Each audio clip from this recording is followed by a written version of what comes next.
El último hombre. Volumen 1. Por Mary Shelley. Capítulo 1. Soy el hijo de un confín rodeado por el mar, de una tierra ensombrecida por las nubes que, si en mi mente represento la superficie del planeta, con sus vastos océanos y sus continentes vírgenes, aparece solo como una mota desdeñable en la inmensidad del todo, y que sin embargo, cuando la deposito en las balanzas de la mente, supera con creces el peso de países de mayor extensión y población más numerosa. Pues cierto es que la mente humana ha sido la creadora de todo lo bueno y lo grande para él. Hombre, y que la naturaleza ha actuado solo como un primer ministro. Inglaterra, alzada en medio del turbulento océano, muy al norte, visita ahora mis sueños adoptando la forma de un buque inmenso, bien comandado, que dominaba los vientos y navegaba orgulloso sobre las olas. En mis días infantiles, ella era mi universo todo. Cuando, en pie sobre las colinas de mi país natal, contemplaba las llanuras y los montes que se perdían en la distancia, salpicados de las moradas de mis paisanos, que con su esfuerzo habían hecho fértiles. El centro mismo de la tierra se hallaba, para mí, anclado en aquel lugar, y el resto no era más que una fábula que no me habría costado trabajo alguno olvidar en mi imaginación ni en mi entendimiento. Mi suerte ha sido, desde un buen principio, ejemplo del poder que la mutabilidad ejerce sobre el variado tenor de la vida de un hombre. En mi caso, ello me viene dado casi por herencia.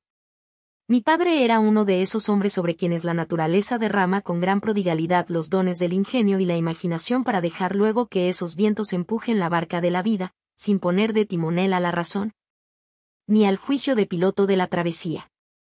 La oscuridad envolvía sus orígenes.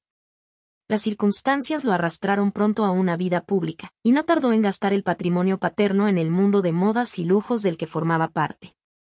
Durante los años irreflexivos de su juventud, los más distinguidos frívolos de su tiempo lo adoraban, lo mismo que el joven monarca, que escapaba de las intrigas de palacio y de los arduos deberes de su oficio real y hallaba constante diversión y esparcimiento del alma en su don de gentes. Los impulsos de mi padre, que jamás controlaba, lo metían siempre en unos aprietos de los que no era capaz de salir recurriendo solo a su ingenio. Y así, la acumulación de deudas de honor y peculio, que hubieran supuesto el derrumbamiento de cualquiera, la sobrellevaba él con gran ligereza e implacable hilaridad. Entretanto, su compañía había llegado a resultar tan imprescindible en las mesas y reuniones de los ricos que sus desmanes se consideraban veniales, y él mismo los recibía como embriagadores elogios. Esa clase de popularidad, como cualquier otra, resulta evanescente. Y las dificultades de toda condición con que debía contender aumentaban en alarmante proporción comparadas con los escasos medios a su alcance para eludirlas. En aquellas ocasiones el rey, que profesaba gran entusiasmo por él, acudía a su rescate, y amablemente lo ponía bajo su protección. Mi padre prometía enmendarse, pero su disposición sociable, la avidez con que buscaba su ración diaria de admiración, sobre todo, el vicio del juego, que lo poseía por completo, convertían en pasajeras sus buenas intenciones y en vanas sus promesas. Con la agudeza y la rapidez propias de su temperamento, percibió que su poder, en el círculo de los más brillantes, comenzaba a declinar. El rey se casó. Y la altiva princesa de Austria, que como reina de Inglaterra pasó a convertirse en faro de las modas, veía con malos ojos sus defectos y con desagrado el aprecio que el rey le profesaba. Mi padre percibía que su caída se avecinaba, pero lejos de aprovechar esa calma final anterior a la tormenta para salvarse, se dedicaba a ignorar un mal anticipado realizando aún mayores sacrificios a la deidad del placer, árbitro engañoso y cruel de su destino. El rey, que era hombre de excelentes aptitudes, pero fácilmente gobernable, pasó a convertirse en abnegado discípulo de su consorte y se vio inducido por ella a juzgar con extrema desaprobación primero, y con desagrado después, la imprudencia y las locuras de mi padre. Cierto es que su presencia disipaba los nubarrones.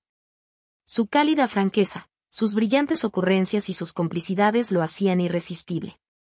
Y sólo cuando, distante él, nuevos relatos de sus errores llegaban a oídos reales, volvía a perder su influencia.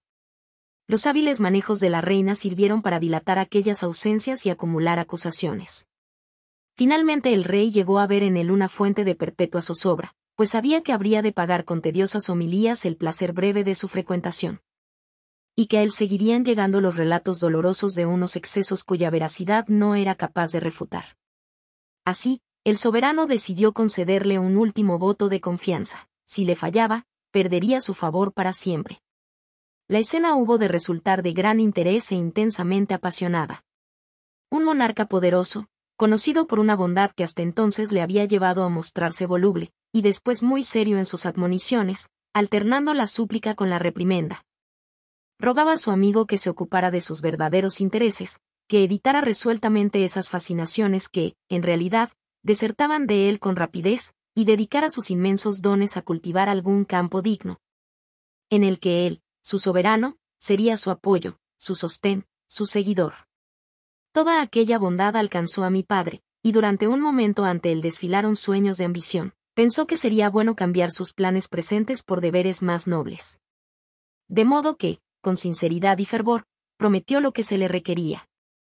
Como prenda de aquel favor renovado, recibió de su señor real una suma de dinero para cancelar sus apremiantes deudas y comenzar su nueva vida bajo buenos auspicios. Aquella misma noche, todavía henchido de gratitud y buenos propósitos, perdió el doble de aquella suma en la mesa de juego. En su afán por recuperar las primeras pérdidas, realizó apuestas a doble o nada, con lo que incurrió en una deuda de honor que de ningún modo podía asumir. Demasiado avergonzado para recurrir de nuevo al rey, se alejó de Londres, de sus falsas delicias y sus miserias duraderas y, con la pobreza por única compañía, se enterró en la soledad de los montes y los lagos de Cumbria. Su ingenio, sus bon mots, el recuerdo de sus atractivos personales, perduraron largo tiempo en las memorias y se transmitían de boca en boca. Si se preguntaba dónde se hallaba aquel paladín de la moda, aquel compañero de los nobles, aquel as de lo superior que brillaba con esplendor ultraterreno en las reuniones de los alegres cortesanos, la respuesta era que se encontraba bajo un nubarrón, que era un hombre extraviado. Nadie creía que le correspondiera prestarle un servicio a cambio del placer que él les había proporcionado, ni que su largo reinado de ingenio y brillantez mereciera una pensión tras su retiro. El rey lamentó su ausencia, le encantaba repetir sus frases, relatar las aventuras que habían vivido juntos, ensalzar sus talentos. Pero ahí concluía su tributo. Entretanto, olvidado, mi padre no conseguía olvidar. Lamentaba la pérdida de lo que necesitaba más que el aire o el alimento, la emoción de los placeres, la admiración de los nobles, la vida de lujo y refinamiento de los grandes. La consecuencia de todo ello fueron unas fiebres nerviosas, que le curó la hija de un granjero pobre, bajo cuyo techo se cobijaba. La muchacha era encantadora, amable y, sobre todo, buena con él. No ha de sorprender que un ídolo caído de alcurnia y belleza pudiera, aun en aquel estado, resultar elevado y maravilloso a ojos de la campesina.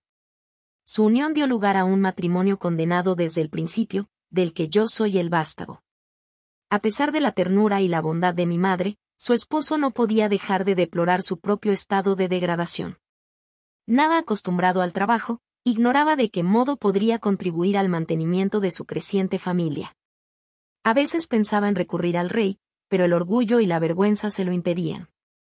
Y, antes de que sus necesidades se hicieran tan imperiosas como para forzarlo a trabajar, murió. Durante un breve intervalo, antes de la catástrofe, pensó en el futuro y contempló con angustia la desolada situación en que dejaría a su esposa y a sus hijos. Su último esfuerzo consistió en una carta escrita al rey, conmovedora y elocuente, salpicada de los ocasionales destellos de aquel espíritu brillante inseparable de él. En ella ponía a su viuda y sus huérfanos a merced de su regio señor y expresaba la satisfacción de saber que, de ese modo, su prosperidad quedaría más garantizada tras su muerte de lo que había estado en vida suya. Confió la carta a un noble que, no lo dudaba, le haría el último y nada costoso favor de entregarla al monarca en mano. Así, mi padre murió endeudado, y sus acreedores embargaron inmediatamente su escasa hacienda. Mi madre, arruinada y con la carga de 2 hijos, aguardó respuesta semana tras semana, mes tras mes, con creciente impaciencia, pero ésta no llegó jamás. Carecía de toda experiencia más allá de la granja de su padre, y la mansión del dueño de la finca en que ésta se encontraba era lo más parecido al lujo que era capaz de concebir. En vida de mi padre se había familiarizado con los nombres de la realeza y de la corte. Pero aquellas cosas, perniciosas según su experiencia personal, le parecían, tras la pérdida de su esposo, que era quien les otorgaba sustancia y realidad vagas y fantásticas. Sí, bajo cualquier circunstancia, Tal vez se hubiera armado del suficiente valor como para dirigirse a los aristócratas que éste mencionaba. El poco éxito obtenido por él en su intento le llevaba a desterrar la idea de su mente. Así, no veía escapatoria a la penuria. Su dedicación perpetua, seguida del pesar por la pérdida del ser maravilloso por el que seguía profesando ardiente admiración, así como el trabajo duro y una salud delicada por naturaleza, terminaron por liberarla de la triste repetición de necesidades y miserias. La condición de sus hijos huérfanos era particularmente desolada. Su propio padre había emigrado desde otra zona del país y llevaba bastante tiempo muerto. Carecían de parientes que los llevaran de la mano, se habían convertido en seres descastados, paupérrimos y sin amigos, para quienes el sustento más parco era cuestión del favor de otros y a quienes se trataba simplemente como a hijos de campesinos, aunque más pobres que los más pobres, unos campesinos que, al morir, los habían dejado. Herencia ingrata a merced de la avara caridad de la tierra. Yo, el mayor de los dos, tenía 5 años cuando murió mi madre. El recuerdo de las conversaciones de mis progenitores y el de las palabras que ella se esforzaba por inculcarme en la memoria en relación con los amigos de mi padre, con la pobre esperanza de que, algún día, llegara a sacar provecho de aquel conocimiento, flotaban como un sueño indefinido en mi mente. Me figuraba que yo era superior a mis protectores y compañeros, pero no sabía ni en qué modo ni por qué. La sensación de herida, asociada al nombre del rey y a la nobleza, perduraba en mí, pero de aquellos sentimientos no podía extraer conclusiones que me sirvieran de guía para mis acciones. El primer conocimiento verdadero de mí mismo fue, así, el de un huérfano indefenso entre los valles y páramos de Cumbria. Me hallaba al servicio de un granjero y, con un cayado en la mano y mi perro junto a mí, pastoreaba un rebaño de ovejas numeroso en las tierras altas de las inmediaciones. No he de cantar las excelencias de dicha vida, pues los sufrimientos que inflige superan con creces los placeres que proporciona. Existía, sí, una libertad en ella, la compañía de la naturaleza, y una soledad despreocupada. Pero esas cosas, por más románticas que fueran, se compadecían poco con el deseo de acción y el afán de ser aceptado por los demás que son propios de la juventud. Ni el cuidado de mi rebaño ni el cambio de las estaciones bastaban para domesticar mi espíritu inquieto. Mi vida al aire libre y el tiempo que pasaba desocupado fueron las tentaciones que no tardaron en llevarme al desarrollo de unos hábitos delictivos. Me asocié con otros que, como yo, también carecían de amistades y con ellos formé una banda de la que yo era cabecilla y capitán. Pastores todos, mientras los rebaños pasían diseminados por los prados, nosotros planeábamos y ejecutábamos numerosas fechorías, que nos granjeaban la ira y la sed de venganza de los paisanos. Yo era el jefe y protector de mis camaradas, y como destacaba sobre ellos, muchas de sus malas obras se me atribuían a mí. Pero si bien soportaba castigos y dolor por salir en su defensa con espíritu heroico, también exigía, a modo de recompensa, sus elogios y obediencia. Con semejante escuela, fui adquiriendo un carácter rudo y firme. El hambre de admiración y mi poca capacidad para controlar los propios actos, que había heredado de mi padre, alimentadas por la adversidad, me hicieron atrevido y despreocupado. Era duro como los elementos, y poco instruido como las bestias a las que cuidaba.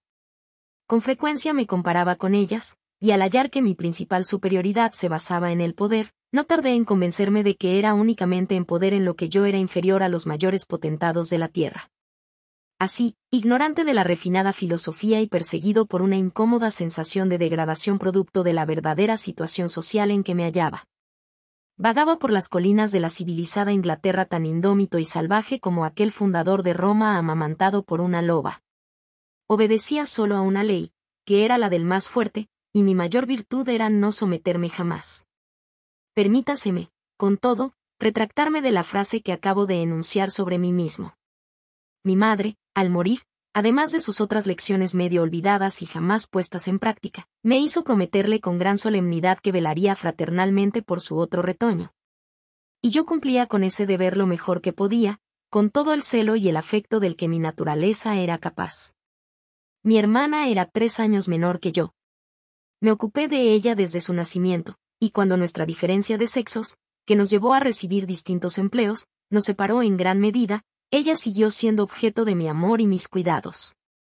Huérfanos en toda la extensión de la palabra, éramos los más pobres entre los pobres, los más despreciados entre los olvidados.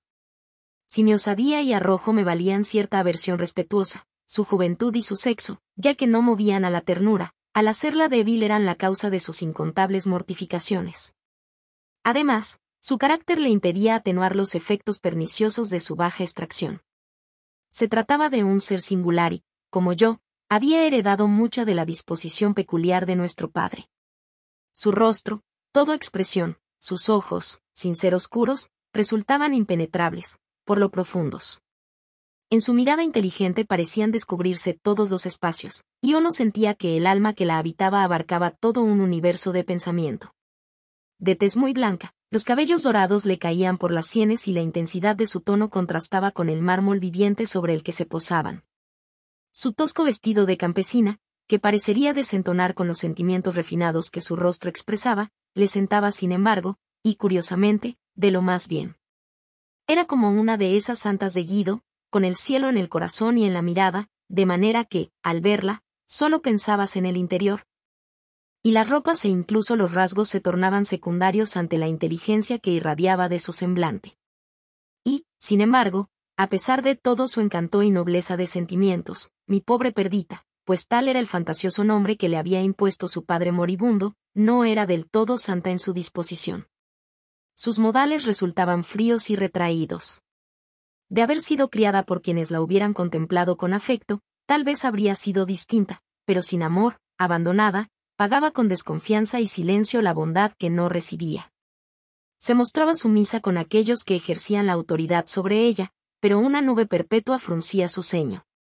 Parecía esperar la enemistad de todo el que se le acercaba, y sus acciones se veían instigadas por el mismo sentimiento. Siempre que podía pasaba su tiempo en soledad. Llegaba a los lugares menos frecuentados, escalaba hasta peligrosas alturas, con tal de hallar en los espacios más recónditos la ausencia total de compañía de la que gustaba envolverse. Solía pasar horas enteras caminando por los senderos de los bosques. Trenzaba guirnaldas de flores y hiedras y contemplaba el temblor de las sombras y el mecerse de las hojas. A veces se sentaba junto a los arroyos y, con el pensamiento detenido, se dedicaba a arrojar pétalos o guijarros a las aguas y a ver cómo éstos se hundían y aquellos flotaban. También fabricaba barquitos hechos de cortezas de árbol o de hojas, con plumas por velas, y se dedicaba a observar su navegación entre los rápidos y los remansos de los riachuelos. Mientras lo hacía, su desbordante imaginación creaba 1001 combinaciones, soñaba, con terribles desgracias en el mar y en campaña, se perdía con delicia en aquellos caminos por ella inventados, para regresar a regañadientes al anodino detalle de la vida ordinaria. La pobreza era la nube que ocultaba sus excelencias, y todo lo que era bueno en ella parecía a punto de perecer por falta del rocío benefactor del afecto. Ni siquiera gozaba de la misma ventaja que yo en el recuerdo de sus padres, se aferraba a mí, su hermano, como a su único amigo, pero esa unión le valía aún más el rechazo que le profesaban sus protectores, que magnificaban sus errores hasta convertirlos en crímenes. De haber sido educada en esa esfera de la vida a la que, por herencia, su delicada mente y su persona correspondían, habría sido objeto casi de adoración, pues sus virtudes resultaban tan eminentes como sus defectos. Todo el genio que ennoblecía la sangre de su padre ilustraba la suya, una generosa marea corría por sus venas, el artificio, la envidia y la avaricia se hallaban en los antípodas de su naturaleza. Sus rasgos, cuando los alumbraban sentimientos benévolos, podrían haber pertenecido a una reina, sus ojos brillaban, en aquellos momentos, su mirada desconocía todo temor. Aunque por nuestra situación y disposiciones nos hallábamos casi del todo privados de las formas usuales de relación social, formábamos un fuerte contraste el uno respecto del otro. Yo siempre precisaba del estímulo de la compañía y el aplauso, mientras que Perdita se bastaba a sí misma. A pesar de mis malos hábitos, mi disposición era sociable, a diferencia de la suya, retraída. Mi vida transcurría entre realidades tangibles, la suya era un sueño. De mí podría decirse incluso que amaba a mis enemigos, pues al espolearme, ellos, en cierto modo, me proporcionaban felicidad.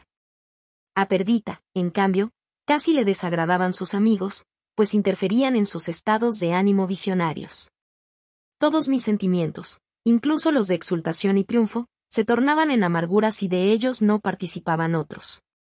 Perdita huía hacia la soledad incluso estando alegre, y podía pasar un día y otro sin expresar sus emociones ni buscar sentimientos afines a los suyos en otras mentes.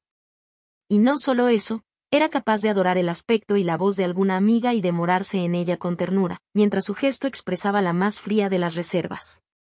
En ella, una sensación se convertía en sentimiento, y jamás hablaba hasta que había mezclado sus percepciones de objetos externos con otros que eran creación de su mente. Era como un suelo fértil que se impregnaba de los aires y los rocíos del cielo y los devolvía a la luz transformados en frutos y flores. Pero, como el suelo, también se mostraba con frecuencia oscura y desolada, arada, sembrada una vez más con semillas invisibles. Perdita vivía en una granja de césped bien cortado, que descendía hasta el lago de Ulsvater. Un bosque de hayas trepaba colina arriba, tras la casa, y un arroyo murmurante corría manso, siguiendo la pendiente, sombreado por los álamos que flanqueaban sus orillas hasta el lago. Yo vivía con un campesino cuya casa se hallaba más arriba, entre los montes. Tras ella se alzaba un risco en cuyas grietas, expuestas al viento del norte, la nieve perduraba todo el verano. Antes del alba conducía mi rebaño de ovejas hasta los pastos, y lo custodiaba durante todo el día. Se trataba de una vida muy dura, pues la lluvia y el frío abundaban más que los días soleados. Pero yo me enorgullecía de despreciar los elementos. Mi perro fiel se ocupaba del rebaño mientras yo me escapaba para reunirme con mis camaradas, con los que perpetraba mis fechorías. Al mediodía volvíamos a encontrarnos, y tras deshacernos de nuestros alimentos de campesinos, encendíamos una hoguera que manteníamos viva para asar en ella las piezas de ganado que robábamos en las propiedades vecinas. Después contábamos historias de huidas por los pelos, de combates con perros, de emboscadas y fugas, mientras, como los gitanos, compartíamos la cazuela. La búsqueda de algún cordero perdido, o los medios por los que eludíamos o pretendíamos eludir los castigos, ocupaban las horas de la tarde. Al caer la noche mi rebaño regresaba a su corral y yo me dirigía a casa de mi hermana. Eran raras las ocasiones en que ciertamente escapábamos sanos y salvos, como suele decirse. Nuestro exquisito manjar solía costarnos golpes y cárcel. En una ocasión, con 13 años, me enviaron un mes a la prisión del condado. Si moralmente salí de ella tal como había entrado, mi sentimiento de odio hacia mis opresores se multiplicó por 10. Ni el pan ni el agua aplacaron mi sangre, y la soledad de mi encierro no llegó a inspirarme buenos pensamientos. Me sentía colérico, impaciente, triste.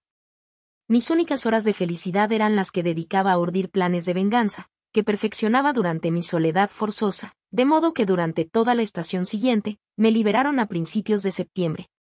No dejé nunca de obtener grandes cantidades de exquisitos alimentos para mí y para mis camaradas. Aquel fue un invierno glorioso. La fría escarcha y las intensas nevadas aturdían el ganado y mantenían a los ganaderos junto a sus hogares. Robábamos más piezas de las que podíamos comer, y hasta mi perro fiel se puso más lustroso a fuerza de devorar nuestras sobras. De ese modo fueron transcurriendo los años. Y los años no hacían sino añadir a mi existencia un amor renovado por la libertad, así como un profundo desprecio por todo lo que no fuera tan silvestre y tan rudo como yo. A los 16 años mi aspecto era el de un hombre hecho y derecho. Alto y atlético, me había acostumbrado a ejercer la fuerza y a resistir los embates de los elementos. El sol había curtido mi piel y andaba con paso firme, consciente de mi poder. Ningún hombre me inspiraba temor, pero tampoco sentía amor por ninguno. En épocas posteriores, al volver la vista atrás contemplaría con asombro lo que entonces era, lo indigno que hubiera llegado a ser de haber perseverado en mi vida delictiva. Mi existencia era la de un animal y mi mente se hallaba en peligro de degenerar hasta convertirse en lo que conforma la naturaleza de los brutos. Hasta ese momento, mis hábitos salvajes no me habían causado daños irreparables, mis fuerzas físicas habían crecido y florecido bajo su influencia y mi mente, sometida a la misma disciplina, se hallaba curtida por las virtudes más duras. Con todo, la independencia de que hacía gala me instigaba a diario a cometer actos de tiranía, y mi libertad se convertía en libertinaje.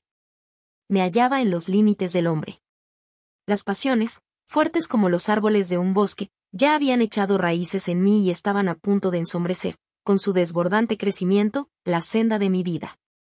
Ansiaba dedicarme a empresas que fueran más allá de mis hazañas infantiles y me formaba sueños enfermizos de acciones futuras. Evitaba a mis antiguos camaradas y no tardé en perder su amistad. Todos llegaron a la edad en que debían cumplir con los destinos que la vida les deparaba. Yo, un desheredado, sin nadie que me sirviera de guía o tirara de mí, me hallaba estancado. Los viejos empezaron a señalarme como mal ejemplo, los jóvenes a verme como a un ser distinto a ellos. Yo los odiaba a todos, y en la última y peor de mis degradaciones, empecé a odiarme a mí mismo. Me aferraba a mis hábitos feroces, aunque al tiempo los despreciaba a medias. Proseguía mi guerra contra la civilización y a la vez albergaba el deseo de pertenecer a ella. Regresaba una y otra vez al recuerdo de todo lo que mi madre me había contado sobre la existencia pasada de mi padre. Contemplaba las pocas reliquias que conservaba de él, y que hablaban de un refinamiento mucho mayor del que podía hallarse en aquellas granjas de montaña. Pero nada de todo ello me servía de guía para conducirme a otra forma de vida más agradable. Mi padre se había relacionado con los nobles, pero lo único que yo sabía de aquella relación era el olvido que le había seguido. Solo asociaba el nombre del rey al que mi padre, agonizante, había elevado sus últimas súplicas, bárbaramente desoídas por él, a las ideas de crueldad e injusticia, así como al resentimiento que éstas me causaban. Yo había nacido para ser algo más grande de lo que era, y más grande habría de ser. Pero la grandeza, al menos para mi percepción distorsionada, no tenía por qué identificarse con la bondad. Y mis ideas más descabelladas no se detenían ante consideraciones morales de ninguna clase cuando se agolpaban en mis delirios de distinción. Así, yo me hallaba en lo alto de un pináculo, sobre un mar de maldad que se extendía a mis pies, a punto de precipitarme y sumergirme en él, de abalanzarme como un torrente sobre todos los obstáculos que me impedían alcanzar el objeto de mis deseos, cuando la influencia de un desconocido vino a posarse en la corriente de mi fortuna, alterando su indómito rumbo, transformándolo en algo que, por contraste, era como el fluir apacible de un riachuelo que describiera meandros sobre un prado.